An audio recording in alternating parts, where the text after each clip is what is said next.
이재명 지사가 네. 2007년 국제마피아파 조직원들이 무더기로 검거됐을 때 2명의 변호를 맡았다. 판결문 내용에 변호인으로 등록이 돼 있다. 들어가 있다.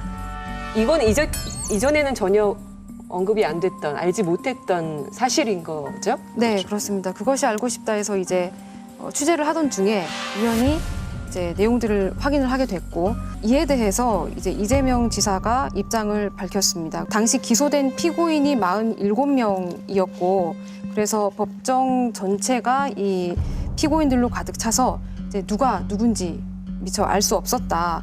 그래서 재판 중에는 자신의 의뢰인에게만 집중을 했기 때문에 이제 다른 의뢰인, 그러니까 코마 트레이드의 대표인 이모 대표에게는 뭐 관심을 가질 이유조차 없었다라는 입장인 거고요. 그리고 변호사로 활동하던 시절에 수임했던 사건이 수천 건인데 어떻게 다 일일이 그 사건들을 기억할 수 있겠느냐. 그래서 이모 대표가 이때 당시에 이제 그 피고인 가운데 한 명이었다라는 것을 기억한다는 것은 이제 사실상 불가능에 가깝다. 이제 이렇게 주장을 하고 있습니다. 네, 그 무더기로 검거됐을 조직원들 가운데 코마 트레이드 대표가 있었고, 네. 이재명 지사는 다른 2명을 변호하고 있었기 때문에 그 이 대표를 뭐 인식하지는 못하고 있었다라고 얘기를 한 거죠. 어떻게 보십니까? 좀 아니지 않습니까? 수사 내용이 얘네가 조폭인지 아닌지를 알아보는 그거였잖아요. 재판이었기 때문에 네. 그렇게 연결될 가능성이 있다는 거 아닙니까?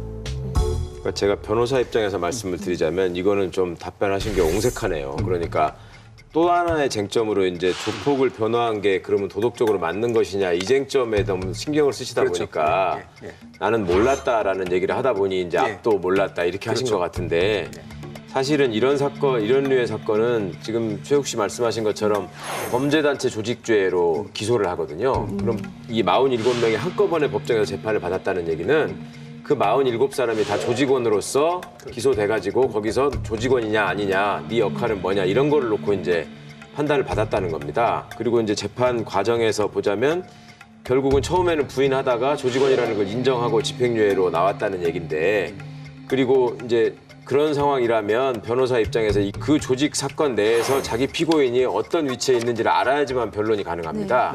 그다음에 내 피고인한테 신경 쓰느라고, 의뢰인한테 신경 쓰느라고 다른 사람은 알 겨를이 없었다. 이것도, 그리고 내가 수천 건의 사건을 했는데 어떻게 다 기억하느냐. 이것도 저는 상식적으로 납득이 안 갑니다. 그러니까 수천 건의 사건을 했더라도 47명이 한꺼번에 법정에 서는 사건은 그중에 한두 건밖에 없었을 거예요. 그러니까 오히려 더 기억하시기가 용이했을 것 같고, 내 피고인한테 집중하느라고 몰랐다라는 거는 그렇게 막 재판 법정에서 여러 사람이 서 있게 되면은 내 피고인을 할 순서에 말하는 것보다 다른 사람 하는 얘기를 들을 시간이 훨씬 많기 때문에 앉아있다가 파악이 되거든요. 기록을 꼼꼼히 안 봤다고 하더라도. 그러니까 이 부분의 해명은 좀 몽색해 보이네요. 그때 당시 얼굴과 지금의 얼굴을 기억 못할 수 있는 가능성은 없을까요? 그건 얼굴로 기억하는 게 아니라 변호사는 사건으로 기억하는 거니까.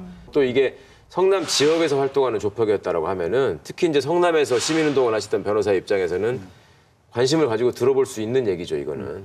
그러니까 이거를 내가 전혀 몰랐다라고 하시는 거는 조금 저는 납득이 안 가네요.